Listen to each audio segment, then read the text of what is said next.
سعدیہ نے یہ کہانی کراچی سے سینڈ کی ہے۔ آج جو قصہ میں آپ کو بتا رہی ہوں وہ بہت قریبی دوست کا ہے اور بالکل سچا ہے۔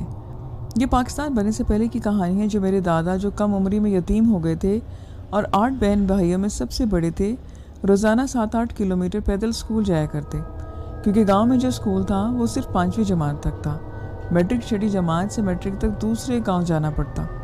میری دادی گھر میں کشیدہ کاری کر کے گزر بسر کرتی تھی۔ میرے دادا کے چچا نے سانجی زمین ہتھیا لی تھی اور اس طرح میرے دادا لوگ بہت غربت کی زندگی گزار رہے تھے۔ صرف ایک اپنی چھت کا ہی آسرا تھا۔ میرے دادا کے ابو کو بچوں کو پڑھانے کا بچپن سے ہی بہت شوق تھا، اس لیے میری دادی نے میرے دادا کو پڑھنے دیا۔ گاؤں کے اسکول میں دادا نے پوزیشن لی تو فری داخلہ دوسرے گاؤں میں کروا دیا گیا، جو دور تھا، لیکن اس زمانے میں سب لوگ زیادہ تر پیدل ہی جاتے تھے۔ دادا اپنے ساتھ روٹی لے کر جاتے، گھر سے بھوکے ہی نکلتے، کیونکہ روٹی ایک ہی ہوتی تھی۔ کبھی دادی روٹی کے ساتھ نمک کبھی پیاز دے دیتی۔ وہاں پہنچ کر دادا تفریح میں وہ روٹی کھا لیتے تھے، اور واپسی پر کئی بار جب وہ گھر آتے تو کھانے کو کچھ بھی نہ ہوتا تھا۔ وہ سب بہن بھائی خاموشی سے بھوکے ہی سو جاتے۔ اسکول جاتے جاتے اسی طرح سے دن گزرتے گئے، اور پھر کچھ 2-4 لڑکے جو دوسرے گاؤں کے بھی تھے وہ بھی اسکول جانے لگے۔ ایک دن کچھ لڑکوں نے راستے میں ایک معذور کتیا کو پڑے دیکھا، جو پچھلی ٹانگوں کے ٹوٹنے کی وجہ سے زمین سے رگڑ کھا کھا کر چلتی تھی۔ لڑکوں نے شرارت کی اور اس کتیا کو پتھروں سے اتنا مارا کہ وہ لہو لہان ہو گئی تھی اور مر گئی۔ لڑکے ہنستے ہوئے وہاں سے چل دیے۔ میرے دادا کو بہت دکھ ہوا تھا، کیونکہ دادا نے ان کو منع بھی کیا تھا، لیکن وہ بہت بدتمیز تھے۔ انہوں نے دادا کو گالیاں بھی دیں۔ دادا خاموش ہو گئے تھے۔ ان کے جانے کے بعد دادا نے اس کتیا کو راستے سے ہٹا کر جھاڑیوں میں رکھا تو ان کو کچھ آوازیں سنائی دیں۔ دادا نے دیکھا کہ 2 چھوٹے پلے تھے، جو یقیناً اس کتیا کے ہی بچے تھے۔ وہ جھاڑیوں سے نکل کر آئے اور ماں کی لاش سے لپٹ کے اور کھیلنے لگ گئے۔ دادا کو تو بہت دکھ ہوا تھا۔ ان کو نہیں پتا تھا کہ ان کی ماں مر گئی ہے۔ وہ پلے ماں کے دودھ کو ٹٹولتے اور پینے لگے تھے۔ دادا نے اپنے حصے کی ایک روٹی آدھی رکھ دی تاکہ پلے وہ کھا سکے، اور خود اسکول چل دیے۔ اب دادا جب بھی اس راستے سے گزرتے تو اپنے حصے کی روٹی ان پلوں کو ڈال دیتے۔ وہ اس سے مانوس ہو چکے تھے۔ ہمارے دادا بھوکے جاتے، کبھی کبھار کوئی دوست کچھ کھانے کو دے دیا کرتا۔ اس طرح دادا کی یہ روٹین بن گئی تھی۔ وہ روز روٹی ان جانوروں کو ڈالنے لگ گئے۔ وہ پلے بھی دادا کو آدھا دیکھتے ہی زبان نکال کر ارد گرد گھومتے۔ دن گزرنے لگے، لیکن دادا اپنی بھوک کی پرواہ کیا بنا باقاعدہ ان کو روٹی ڈالتے تھے۔ پھر دادا نے گاؤں کے کچروں میں سے پڑی ہڈیاں، سوکھیاں اور روٹی اکٹھے کرنا لگے۔ ایک لفافے میں وہ جمع کرتے، یہ بھی پلوں کو ڈال دیتے تھے۔ وہ پلے دادا سے اتنے مانوس ہو گئے کہ اب وہ 7 گاؤں تک بھی چل کر آ جایا کرتے اور پھر خود ہی واپس چلے جاتے۔ دادا نے سوچا کہ بارشیں ہونے والی ہیں، پلے کیا کریں گے، لہٰذا دادی کی اجازت سے وہ ان دونوں پلوں کو گھر لے آئے۔ کافی لوگوں نے باتیں کی، لیکن میری دادی نے پرواہ نہیں کی۔ کچی سی چھوٹی سی کھوٹڑی میں، جس میں دادا کو ابو نے بکریاں رکھی ہوئی تھیں، ان میں انہوں نے ان کو بھی ڈال دیا۔ اب دادا کی امی گھر میں روٹی پکتی تو سب کے گھر والوں کے ساتھ ایک ایک نوالا ان پلوں کو بھی ڈال دیا کرتے تھے۔ ان جانوروں کو گھر آئے کچھ دن ہی گزرے تھے کہ گاؤں سے اسکول جاتے ہوئے میرے دادا کے ساتھ بہت عجیب بات ہوئی۔ جس راستے میں ان کو وہ پلے ملے تھے، وہاں ایک سرخ رنگ کی پوٹلی رکھی ہوئی تھی۔ انہوں نے ادھر ادھر دیکھا کہ شاید کسی کی ہو، لیکن وہاں دور دور تک کوئی بھی نہ تھا۔ وہ آگے بڑھے، پیچھے آئے تو انہوں نے واپس ویسے ہی اس کو اٹھا لیا۔ اسے کھولا تو اس میں مٹھائی تھی۔ اس زمانے میں مٹھائی بہت بڑی سوغات ہوا کرتی تھی۔ وہ بہت حیران تھے کہ اس ویران راستے میں کس نے رکھی۔ بہرحال انہوں نے یہ سمجھ کر کہ کسی کی ہوگی اور بعد میں آ کر کوئی لے جائے گا، اسکول کو چل دیے۔ واپسی پر بھی وہ اکیلے ہی تھے۔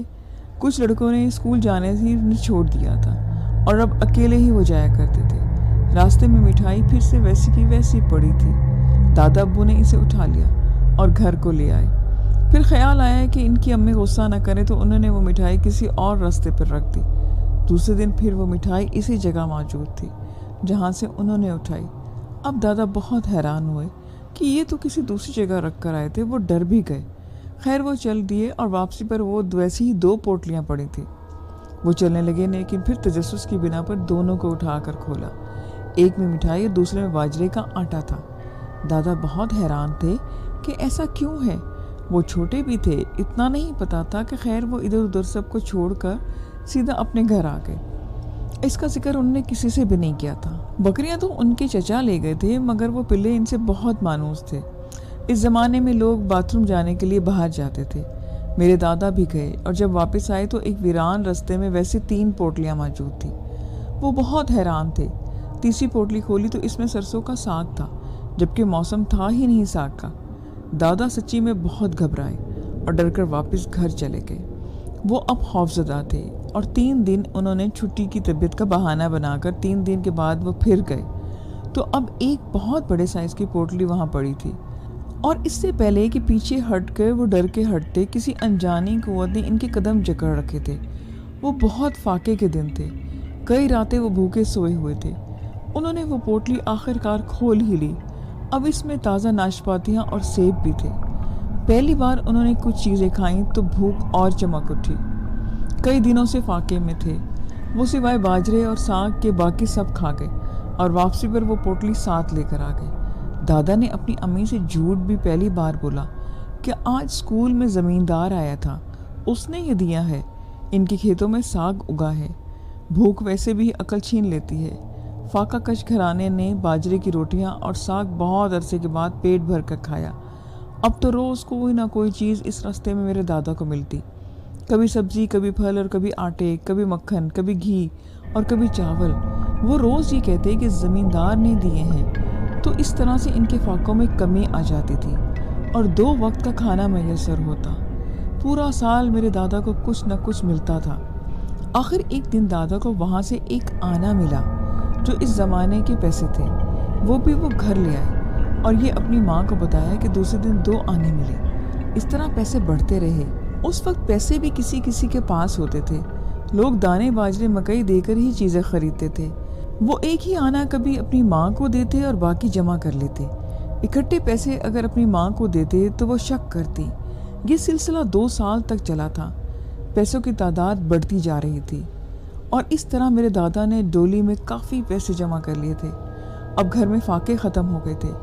گاؤں والے بھی حیران تھے کہ خیر یہ جب گاؤں میں فضول باتیں ہونے لگی کہ باپ سر پر نہیں ہے تو دکان سے سودا کیسے لیتے ہیں۔ دکاندار تھے وہ بھی حیران تھے، وہ بھی دادا کی امی سے سوال کرنے لگے۔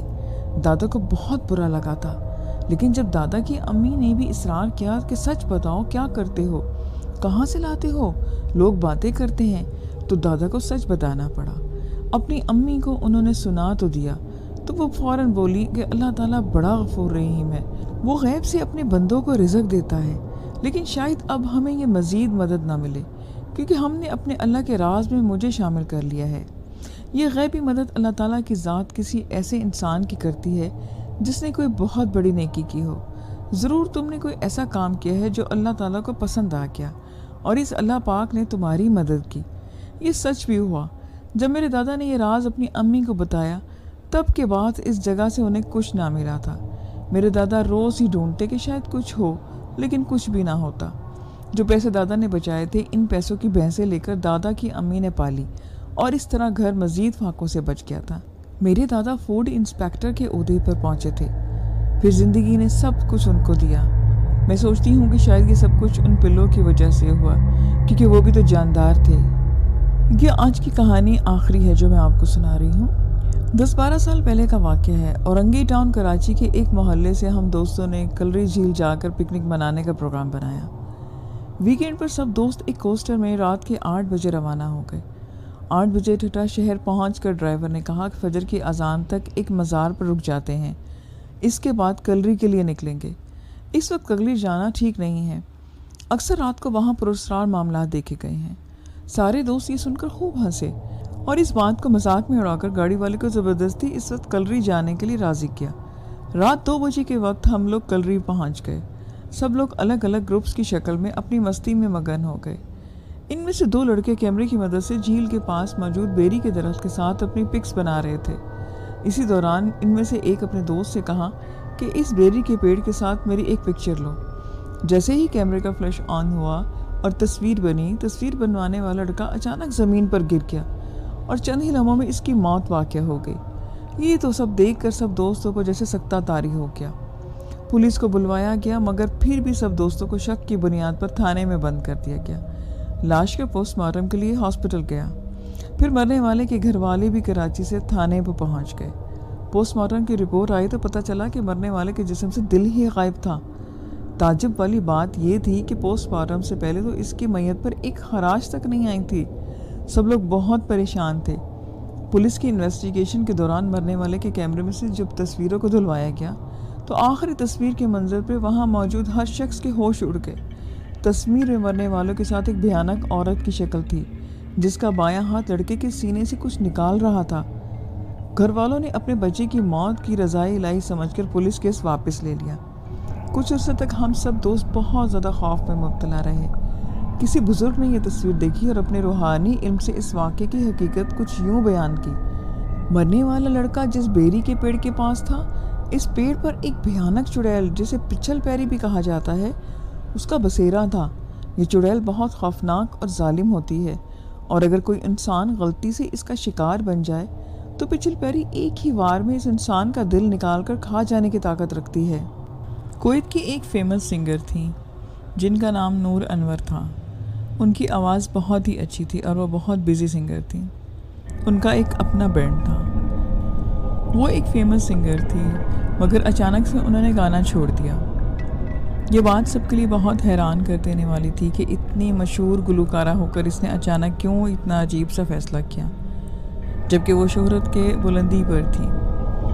خیر، گلوکاری کو خیر آباد کہہ رہے ہیں کہ بعد وہ گمنامی میں چلی گئی تھی اور پھر اس کے دیے گئے انٹرویو میں اس بات کی دھوم مچا دی کہ نورا نے جب کسی سوال کیا تو آخر میں اس کے ایک فین نے جانا چاہا کہ اس نے کیوں سنگنگ چھوڑی، اور پھر جو نورا نے سب کچھ بتایا وہ بہت حیران کر دینے والے تھے۔ نورا نے جو کہانی سنائی تھی وہ کچھ یوں تھی جو میں آپ کو بتاتی ہوں۔ ایک دن اسے ایک کال آئی، وہ عورت کی کال تھی۔ اس عورت نے اسے اپنی بیٹی کی شادی پہ آنے کے لیے بلایا۔ پہلے تو نورا نے انکار کیا لیکن عورت نے کہا کہ اس کی بیٹی کی شادی ہے، اگر تم نہ آئیں تو اس کا دل ٹوٹ جائے گا، اور یہ کہ نورا اس کی بیٹی کی فیوریٹ سنگر ہے۔ نورا نے حامی بھر لی اور دوسرے ہی دن نورا گاڑی میں اپنے بینڈ کے ساتھ جن میں 6 لوگ تھے اس عورت کے بتائے ہوئے ایڈریس پر پہنچ گئی۔ رات کا فنکشن تھا، گھر آبادی سے بہت دور تھا، رونق بھی نہیں تھی، لیکن نورا بہت الجھن سی محسوس ہو رہی تھی۔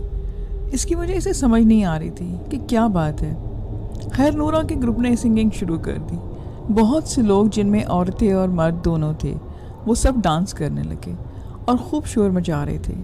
4-5 گانوں کے بعد نورا نے بریک لیا تھا۔ بہت چہل پہل تھی، گھر میں طرح طرح کے کھانے بھی پک رہے تھے جن میں صرف گوشت تھا۔